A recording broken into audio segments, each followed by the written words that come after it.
Hello everyone and welcome to Talks with Janette. Today we are going into every girl's dream wardrobe. Welcome to Julien MacDonald's studio.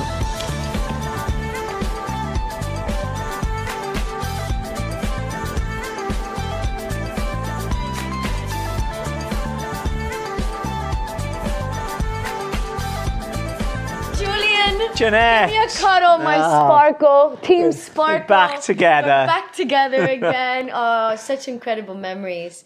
So we danced together on Strictly, didn't we? You were my first ever Strictly partner. God, the first one. 2013 that was. God, was it that long ago? Yeah. Seems like only yesterday. It does seem like yesterday. I can't believe it. 6 years, actually. 6 years, God. Yeah. Where does the time Where go? does it go, Julien? Yeah. Now, are you still dancing? At parties a little bit? Yeah, what you know, some people always ask me that question, do you still dance? And obviously everybody loves to dance, but the thing is, I'm not sure whether my dancing is tango or the waltz or the cha-cha-cha. It just feels good. Yeah, it just feels good. But, you know, I've definitely kind of remember the steps and the happy times. And, you know, I had a really great time. And kind of looking back, you know, it just kind of makes me laugh and kind of happy. And I think I was very surprised when your mum and dad played it in their house on super-sized screen. I was like, oh, you know, I've never watched myself. Never watched yourself back. And you said to me, oh, you know what, Julian, you're going to be surprised. You weren't that bad. And then I watched it and I was like, well, actually, yeah, I could do it. I could do it. So it's made me happy. Yeah, I'm glad. Yeah, I remember that day. It was such a nice afternoon. You came to Miami. You met my whole family. I did. My grandma cooked you a Cuban meal. Yeah. And then you watched yourself back. Back on Strictly. It was just like the old days. It was just like the old days. But it was hot and tropical. It was hot and tropical. Yeah, and the food was quite savoury. It was very good. Nice Cuban meal. Well, welcome to my world.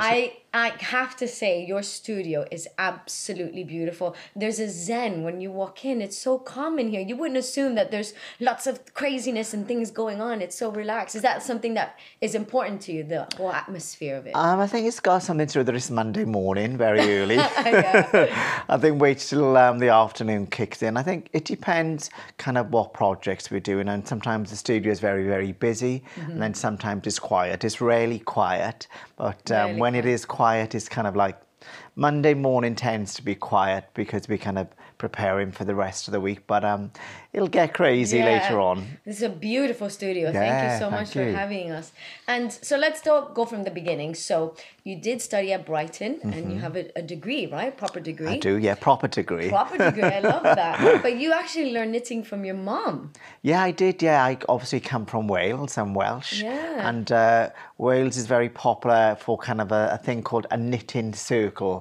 I don't know if you know what that is, but what it is, lots of kind of women kind of go around each other's houses and they knit in a circle. So it's like a group thing that women do and chat so it's and like drink a book club, tea. but for knitting. Yeah, like a knitting club. And it's something that my mother used to do with my sisters. And as a young boy, I used to kind of watch the knitting circle taking place. And what people, well, they still do it when they have babies. They tend to knit babies' clothes or bonnets and hats. And then my sisters used to knit their own jumpers. But it's something which is from a kind of a past world, but I think it's something that people still do in kind of, you know, small towns. And so you started with knitting and then your first job, tell me about your first job because I couldn't believe, that's incredible. You worked for Chanel? Yes. Head of knitwear, that's amazing. Yeah, I was spotted by Karl Lagerfeld when I was at the Royal College of Art. And I won a competition. Did you? Okay. And the competition was set by him to design a wardrobe for a working Karl Lagerfeld customer. So all the students obviously entered the competition and presented their work. And I made two very chic, elegant black lace dresses.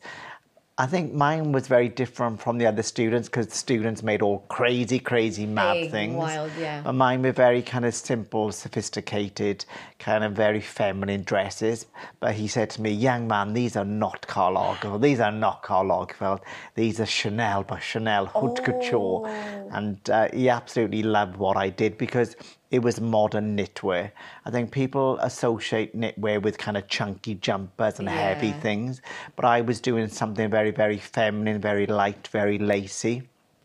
You made it more contemporary. I made it very contemporary and he liked it. So my prize was to kind of work for Chanel and for Karl Lagerfeld that summer. That's Yes, and so dreams do come They true. They do come true. You see, study and go to school. That's the lesson. Yeah, study, go to school. And then after that kind of stint in Paris, he asked me then would I stay behind and would I become the knitwear designer for Chanel and for Karl Lagerfeld. So my first job was right at the top. Right at the top. Right at the top. I know, but then after that, you got also another amazing opportunity. I can't say the name right. I always get it wrong. Givenchy? Givenchy? Yeah. How do you say it properly? Givenchy. Givenchy. Okay, thank you. I think everybody knows that name now. Yeah. Yes, I set up my own label, and then 3 years later, I was spotted by LVMH, and I became the creative director of Givenchy in Paris. Amazing.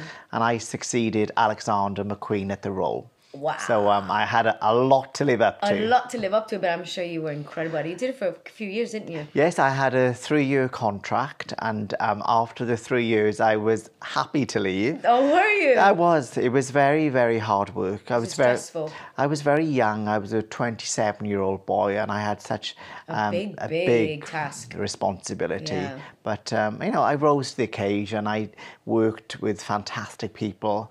It was an amazing opportunity. But after the 3 years, I really wanted to come home and focus on my own brand and just to do something different. And where was that based? Where was that job based? Outside of the UK? No, it was based in Paris again. Paris again. Yes, yes. So I had got some kind of connection with Paris in your life. Yeah, I haven't been back much since. Not much since. But then you just said then in '97 you decided to create your own label, Julien MacDonald. Yes. And so that's quite a big leap to go from, being knitting and doing the head of knitwear for Chanel and things like that to designing these amazing dresses. I mean, everywhere you look, you can see them. How did you make that? Like, what was it that inspired you to start doing dresses, really?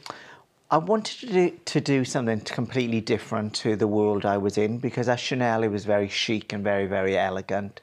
At Givenchy it was very much about tailoring, and obviously the muse of the house is Audrey Hepburn, which I know she's your favourite. She's my fashion icon. So Audrey is very, very chic, very, very elegant, and very different to the kind of women that I kind of dress or I admire. I think my kind of woman would be Marilyn Monroe.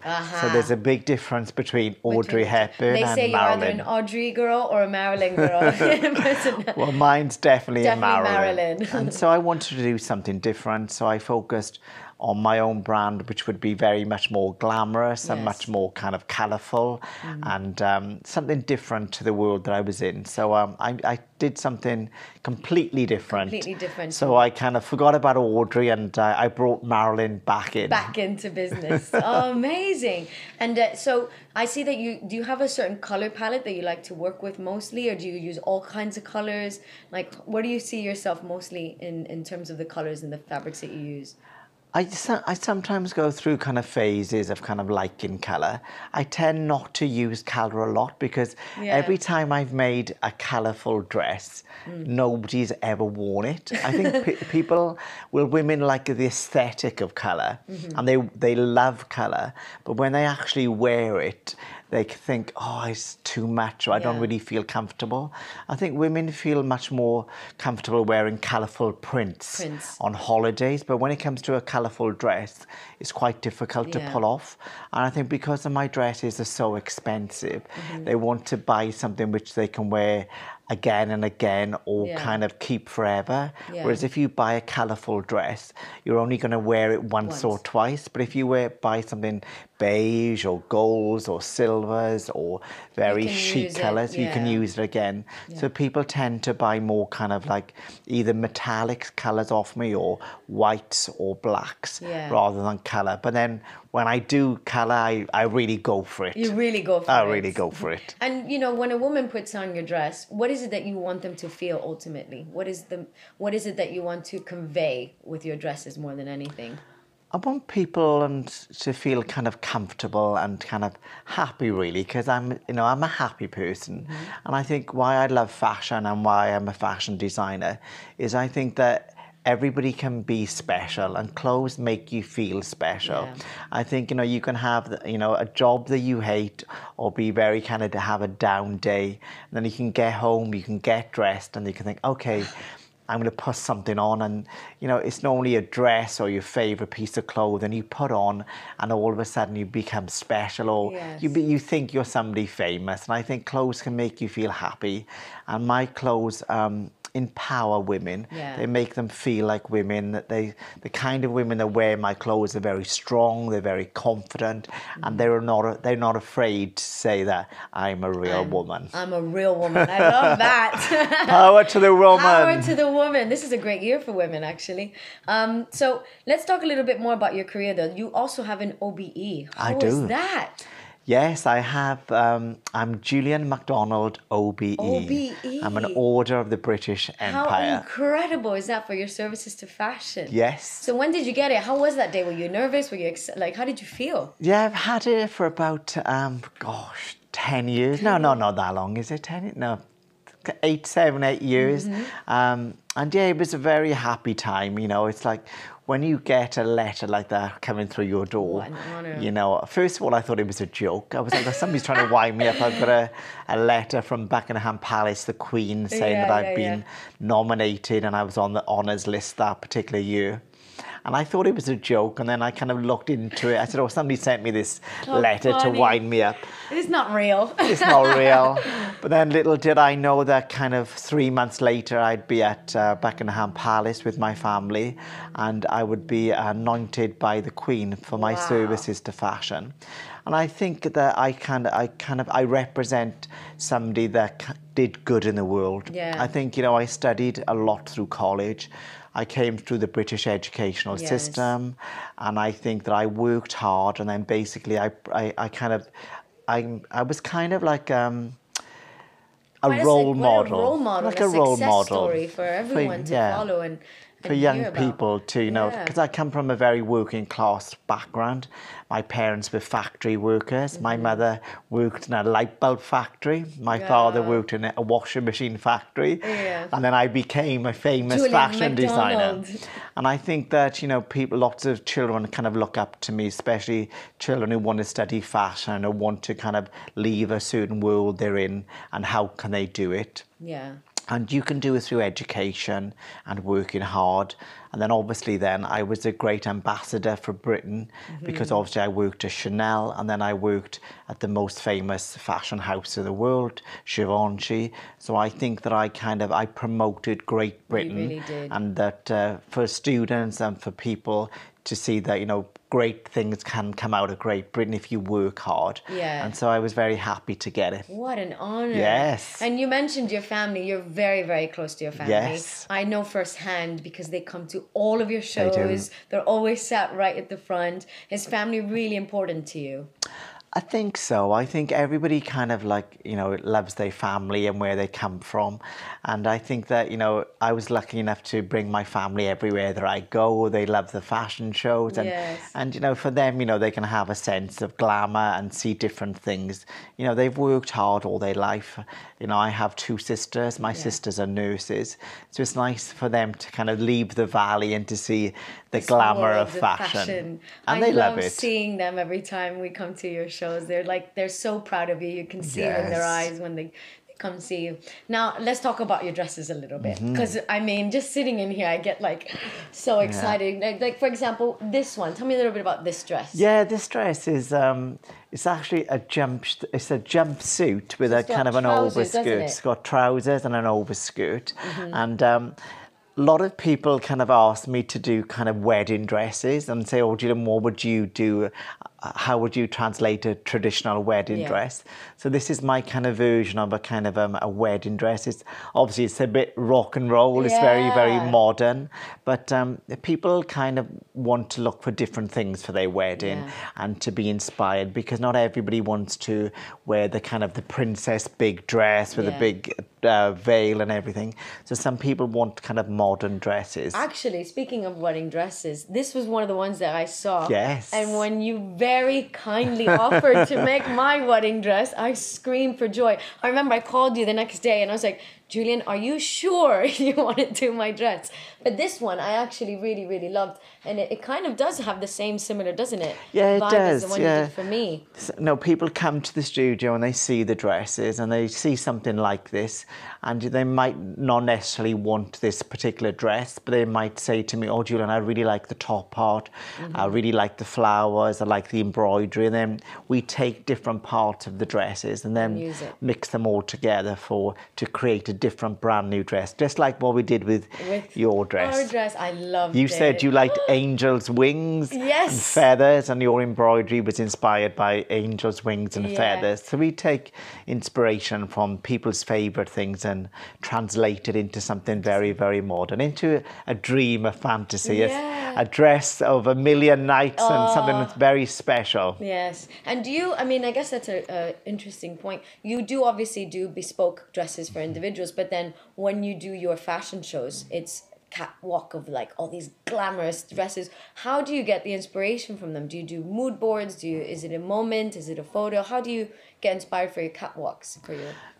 Every collection is inspired by a different kind of thing that it has inspired me. Sometimes it can be travel, sometimes it can be a particular painting I've seen or somebody I've seen in the street. But I like to kind of mix all my ideas together. So it can be like a holiday. Once I went to Bali and I got very inspired by Bali, by the textiles and by the antiques. And it was just a magical place which was calm, but very culturally, very rich with kind of temples. And I took lots of pictures and I came back and I said, oh, let's do a Balinese collection. We're going to do a Balinese. So that was really an amazing collection. And then one of my favourite places is Miami, and I love Miami because everybody dresses up. We love Miami, and Julien. It's very Latin, and and I'm just very young and fresh, and I like the kind of the Art Deco, the old side of Miami. So I've done collections based on that. Or sometimes I can just see a particular painting or get colours from a particular artist that I particularly like. So there's many different things all put together. Then I collect books. I used to have, I do have lots of books. Lots of books, But it's quite funny now, the world of books has almost become old-fashioned because now people look at phones and you can find everything on an app. And do you enjoy looking through books a bit more? I used to spend my life looking through books, but now I spend my life looking at my phone. So I can find everything through technology, and I think technology has changed fashion and the world. And I think now we live in a different world where everything's much more instant. So much quicker, everything, the turnaround for everything is so fast now. And I can sit in my house, I can sit in a cafe, I can sit anywhere in the world on a beach and look at my phone and get inspired, rather than sitting in a library and where I used to spend hours and hours and hours. So you get all these different images and photos. Do you put them in one big mood board? I think I've seen some of them. Yes, I put them on one big mood board, and then I kind of design into the. Then I think of this woman about where is she going? Is she going to like some fabulous dinner? Is she going to some grand ball? Is she going to a beach party? So each dress is designed for somebody kind of going somewhere. A storyline. But it's always a world of fantasy and illusion. Nothing is real. But the women who actually wear the dresses at the end are very much real. But they're always a red carpet or a special event or something very, very special, because my dresses they demand attention. Of course, it's like you don't walk into a room in a Julien MacDonald dress and just slip in. Everyone's going to look at you. Everybody's going to look at you. And that woman would have spent a long time, hair, makeup, shoes, every part of her body would be, groomed to perfection. But that's the kind of woman that I kind of dress. So speaking of the women that you dress, I mean, just to name one big one, Beyonce. Yes. Wow. I mean, you said you're currently working on stuff for her now, aren't you? Yes, we've just we're in the process and have done some things for her new tour. So we had an amazing brief from them. It comes from Beyonce and her creative team. And then it's always last minute. It's always like you need to make these things in 2 or 3 weeks, even though the tour's planned a year in advance. But we make things, and I send sketches and then sometimes I speak to her over the phone, and then she says, yeah, Julian, I really like this particular dress. I like this one. Do you have her on Can you speed make it? No. You send her an emoji. No. I have her stylist. And then we kind of create special things for her, and then we wait then to see when she will wear the particular dress or the outfit. But she will never ever tell us where she's wearing the dress or what it's for. Waiting, aren't you? So we're waiting. We're waiting like every other designer in the world that she asks. And then you've also dressed, I mean, Shakira, Jennifer Lopez. You just did a Jennifer Lopez music video as well. Yeah. And do you have a specific celebrity that you've dressed that you were like, that's been one of my favorite people to dress? Well, I always get inspired by strong women and different women. I think that obviously Beyonce is very current. She's one of the biggest stars in the world.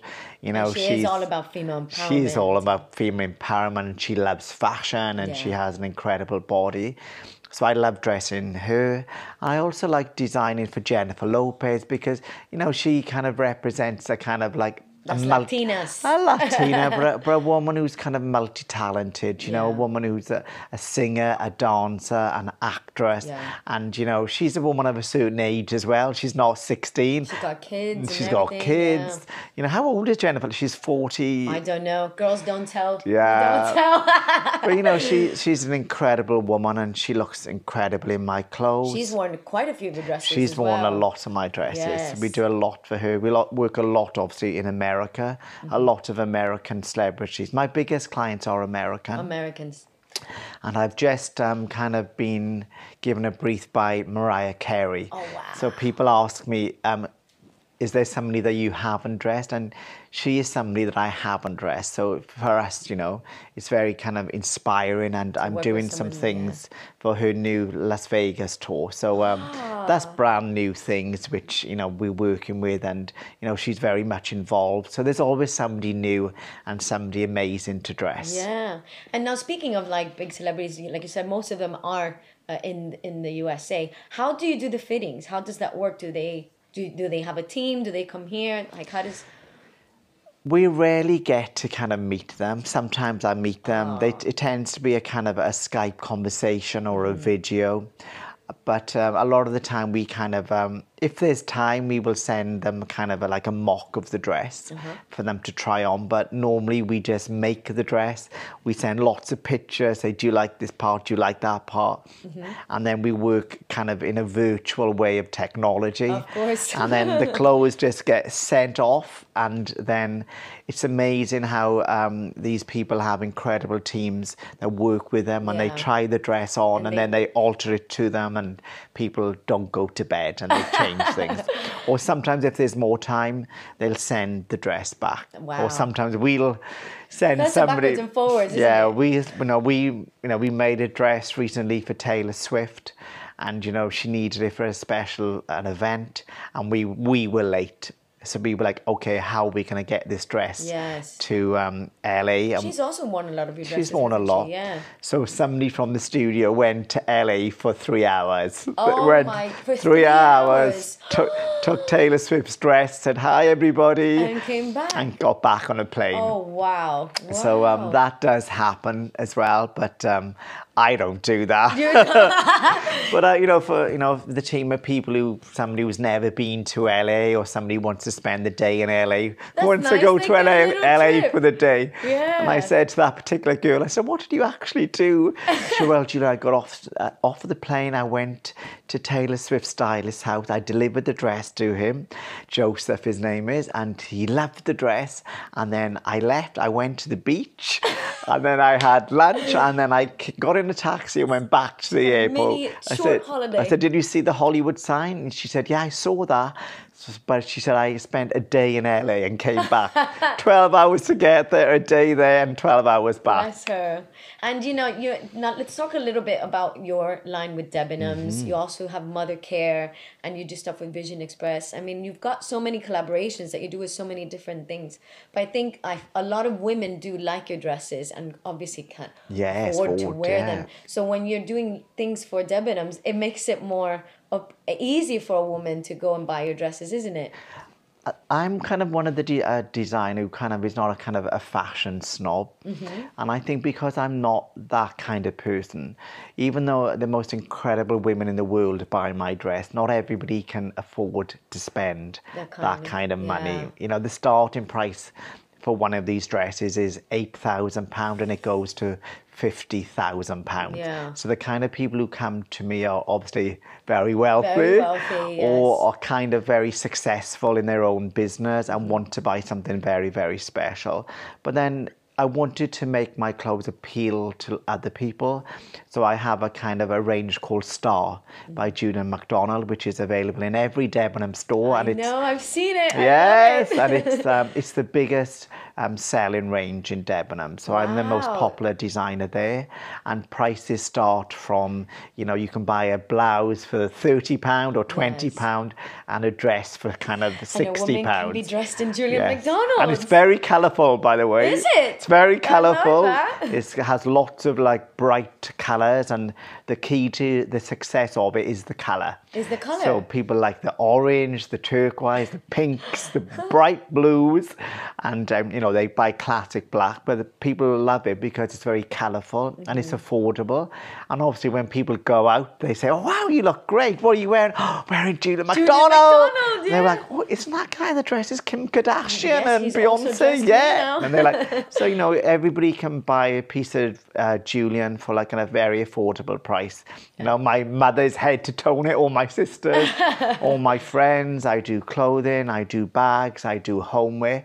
So that is a way that people can buy into the dream, and the world of Julien, but obviously a very affordable price. But I love that about you. I love that you have obviously such an incredible career, and you're dealing with these huge names. But there's something about you that always makes you feel like just a friend, like just. I think, you know, it's like I offer people a kind of a sense of reality as well. Or it's not really a reality, it's a kind of a sense of a dream world. You know, everybody has a famous kind of person that they look up to. You know, it could be, you know, Kim Kardashian, it could be Beyonce, it could be Taylor Swift, you know, it could be Madonna, and you could never dream of kind of wearing the same clothes as them because you literally can't afford to buy those clothes. But then what my commercial range at Debenhams offers, you know, somebody who loves Taylor Swift and says, "Oh, I can wear the same designer as her and I can afford to buy it and it'll look great." So I think it gives people a sense of kind of happiness and like affordable fashion. And I think everybody should be able to buy affordable clothes. I think once you've made your millions in your business, or you marry somebody incredible, you know, you can afford to buy whatever you want. But I think that, you know, it's like there's a lot of kind of young women now who kind of set up their own businesses and are very successful and go shopping and say, "You know what, I want a Julien dress. I'm going to treat myself. It's my 21st birthday party. It's, you know, I'm getting engaged, I'm getting married, I'm going to treat myself." And it's those kind of women that come through my door and buy something very special, but it's always for something special, a birthday, an anniversary, a wedding. So it's not just to go shopping. No, because your dresses are obviously so special. And but you did an interesting collaboration with British Airways, didn't you, as well? You did their uniforms. I found out about that. So interesting. Yes, I'm the official uniform designer for British Airways. That's amazing. And over 120,000 staff all over the world wear my uniform. So really? Yeah, so from Tahiti to Bali to Vegas to India to China to Japan. So imagine the odds that Beyonce is wearing one of your dresses in a British Airways flight. It's all Julien MacDonald. The thing is, you know, Beyonce does fly, or a lot of celebrities do fly British Airways. And a lot of the staff go on to them and say, "I'm wearing Julien MacDonald too." But mine's my uniform. I love that. That's amazing. And you've also just started doing a menswear, haven't you? Tell me a little bit about the men's line. Why did you decide to start doing men? A lot of men would come to my studio with their wives or their girlfriends, and I know it sounds terrible, but they would buy their wives' dresses, and they'd say to me, like, they'd sit here for hours looking at things, and they'd be like, "Oh, have you got anything for me? Can you make me something?" Yeah. And so I said, oh, yeah, I kind of could really. I said, look, I'm not going to do like a normal suit. They're like, oh, no, I don't want a suit. I want something special. If my wife's going to wear that, I want something special. I want something cool, yeah. And, men are fashionable as well. And if you're going to an amazing party, you want to dress up. So I just started to kind of make some special pieces and put them into the show. But they tend to be worn by kind of celebrity pop guys artists and celebrity men again. Yeah. But that's why, because your clothing is so special. But they're always special people. They're always they're always kind of worn by like Puff Daddy's worn them. Like a superstar called Miguel has worn them. These guys, they call Migos. They're 3 rappers. They're the biggest rappers in the world. Oh, wow. They wear my clothes. So it's men really that kind of want to kind of show off. Yeah. But then Justin Bieber's worn them. That's amazing. And things like that. So the men's line is kicking off as well then? It's a slow burner, but it's just it's very special for kind of special people. For special people. More performance. So if you went to see, Jay-Z in concert, he would wear the things. He would wear that kind of look. And now, speaking of special people, is there one person that you are absolutely super interested in dressing that you've not? Like, who would be your dream person to dress that you haven't dressed just yet? I've dressed so many people. I mean, it's very Beyonce. Last week I'd never dressed Mariah Carey. Now I'm dressing Mariah Carey, and obviously there's brand new stars that emerge all the time, and supermodels and people. But I would love to dress the Queen. Yes. So I think that I've met her a few times. I've made you many things, OBE. and so I would like to dress the royal family. Royal family. Perhaps Meghan. You never know. The newest. She's very modern. Yeah. I think she could do with a bit of va-va-voom in her life. And so I would probably like to dress her. I think, look, when you think of Lady Diana, for instance, she was quite she was very elegant, and then all of a sudden she wore Versace, and she became very like, oh wow. Icon, so perhaps I would probably like to dress a royal for an unexpected event, but amazing. You never know. It could happen, Julien. I mean, dreams come true. You dreams said yourself. Come true. Dreams come true. I got a letter through. Yeah. When I got my OBE, and people ask for clothes every day, so you never know. I might get that royal appointment. You'll get the royal appointment. Now, from royals, we're gonna go back to your beautiful family. Mm-hmm. You've got 2 sisters, like you said, and your mom around. When they go to like weddings and special occasions, do they often call you and say, Julien, will you come shopping with us? Will you give us some advice? Like, do they ask for your opinion all the time? Well, my sisters and my mum love shopping. They love fashion and they love things. They have a Debenhams discount card. Oh, they do. And so what they do, they hit the store and they go for it. And they always wear my clothes. And what's great about my family, they're all different shapes and sizes. Yeah. My one sister's a size 16, one's a 20, one's 22. They're all different shapes and sizes, so they find it difficult to buy clothes that fit them. But with my range for Debenhams, it offers a big sizes, small sizes, so everybody can be fashionable. So they just buy lots of things and they put it all together. Amazing. And they create their own fashion. So they love their little discount. They love their discount. My mother's got so many clothes. I'm like, I don't think you need any more clothes. No, amazing. She goes, yeah, but I saw this blouse last week and I wanted that. She needs places to wear them. Yeah. And I guess, like we've been saying, fashion has always been a part of your life. I mean, your mom, like you said, was part of a knitting circle. Yes. It's been a part of your life forever. But if you did not get into fashion, did you ever have a plan B? And what would your plan B have been?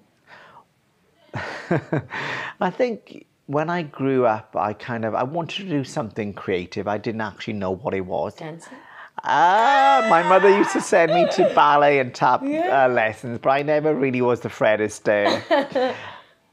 I always wanted to do something creative, and I loved art. I loved painting. I was very creative as a young boy. I think where some people tend to be more academic, they like maths and biology and science or technology. Mine was always kind of creative. So I would spend hours, drawing the nude figure or fabrics or like painting. I went to art college for a year, and so I probably wanted to be a famous artist. An artist of some sort. It was definitely something I did want to be a singer, but then when my voice broke, I was like, oh my God, I can't be a singer. So no matter what, you were creative. It was going to be something creative. So it always would have been creative. I think I probably would have been a painter of a description, or that kind of creative person, or an interior designer, but definitely something creative. And last question, I need to know. Top tip from Julien MacDonald. What's one tip that every woman should know about their wardrobe? What's one good one that they can use across the board? Well, there isn't one tip. There's lots of tips. I think that, first of all, you should always feel comfortable in anything that you wear. If you don't feel comfortable, don't put it on. I think if in doubt, leave it out. I think you can never go wrong with a great black dress. If you're feeling, oh God, I've got a fashion crisis, what should I wear? A little black dress. A little black dress is great, and I think always go for a high shoe. Even if you kind of think, oh, I can't wear high, there are different types of high shoe, and a high shoe always makes a woman feel look great. A certain way, And my top tip is always smell amazing. Smell amazing. I think the fragrance of a woman and the scent is something that people always remember, especially men or people that you meet. I think when I worked for Karl Lagerfeld, one of the great things I always remembered about him, he always smelt amazing. So he smelt like a king, and he had this incredible aura and aroma about him. So I think fragrance is an amazing thing, and I think always smell great. And you know what? You can't go wrong without a big smile. Yeah. You're never fully dressed without a smile. I love that. Thank you so much for coming and talking to me. No, thank you, and welcome to my world. I absolutely love it. We're going to look... Oh, thank you so much for letting us in. No. Yeah.